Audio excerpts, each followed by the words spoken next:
Welcome to New York.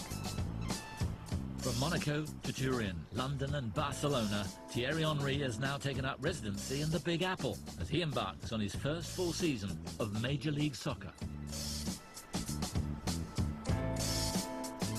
Henry has done it all.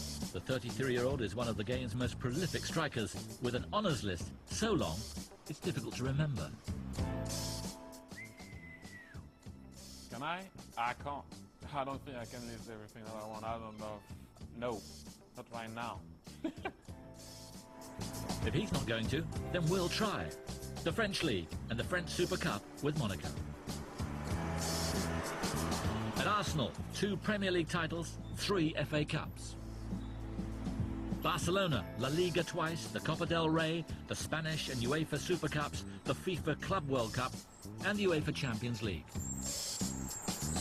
And with France, a FIFA Confederations Cup, the European Championship and of course the 1998 FIFA World Cup. And that's not to mention the myriad individual awards he's received. And now he's with the New York Red Bulls, a team who've never lifted the MLS Cup in 15 years of trying. But when Henry signed a 4.5-year deal worth $20.3 million last July, their chances of breaking that duck immediately increased. And the man himself is in a place he just adores. I started to come in New York in '96. You know, so the first thing you do is you do a lot of sightseeing.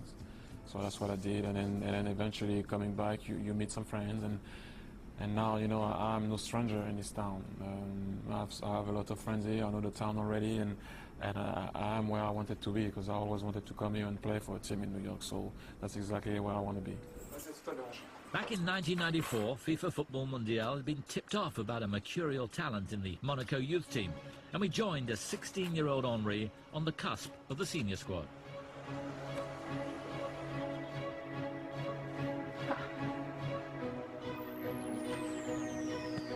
Under the guidance of Arsene Wenger, he played his way into the national side before heading to Juventus in 1999 for a fee of over $15 million. He would rejoin his mentor at Arsenal later that same year, following a turbulent time as a winger in Italy. Can I make that clear? I didn't have any difficult time in Italy. I was playing, and playing well. I left because I had some little argument with someone there, you know, on the board. That's why I left Juve. And then Arsene was trying to convince me to play again as a striker, that's the position that I had when I was younger, you know, from 7 till I was 16, 17. That's all I was doing, playing as a striker, and the boss has to give me again the desire of scoring goals, the movement of instead of going wide, to go straight to the goal. It took a bit of time at the very beginning when I arrived at Arsenal.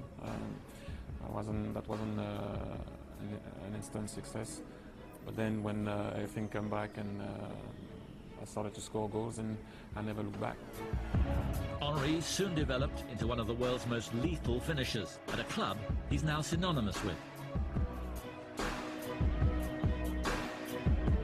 Pace, power, skill, and an air of arrogance, he became the blueprint for the complete striker.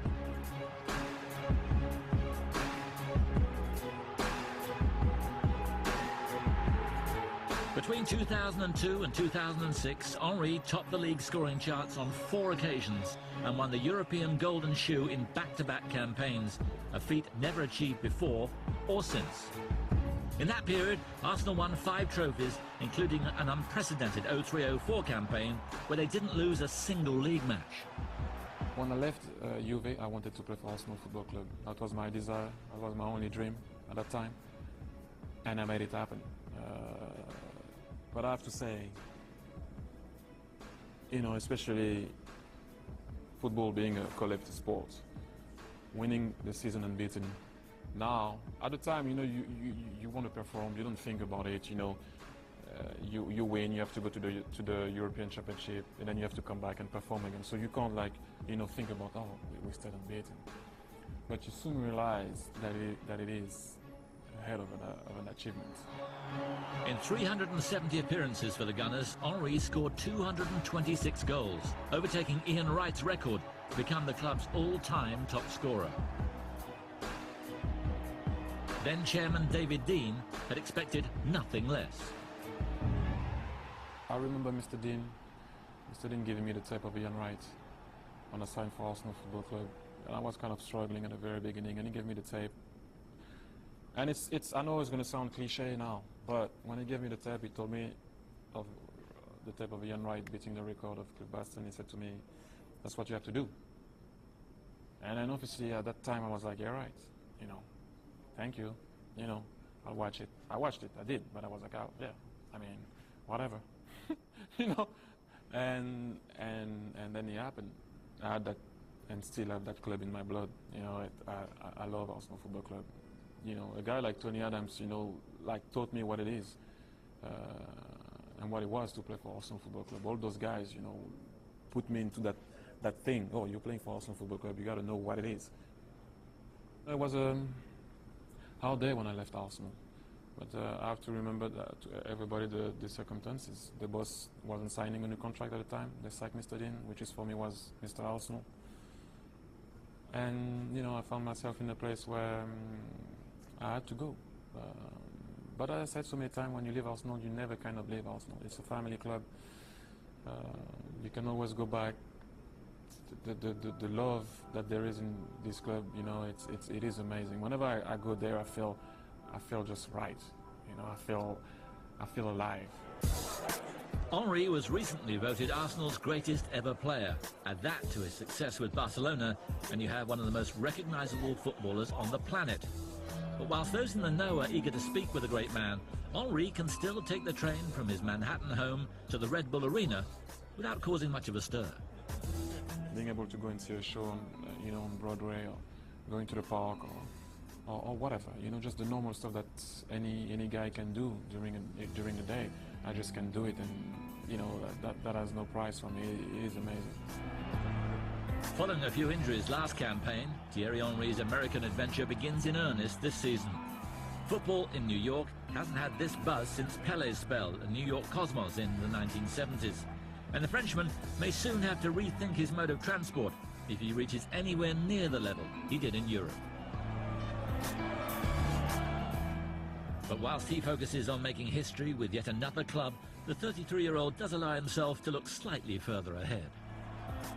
When I'm going to finish playing, I would love to eventually go back, and not like go back to play. When I'm going to be done playing here, I will one day eventually hope if I can be part of this club, whatever it is. You know, don't get me wrong, I love New York. It is one of my favorite towns with London. But I do love London too, and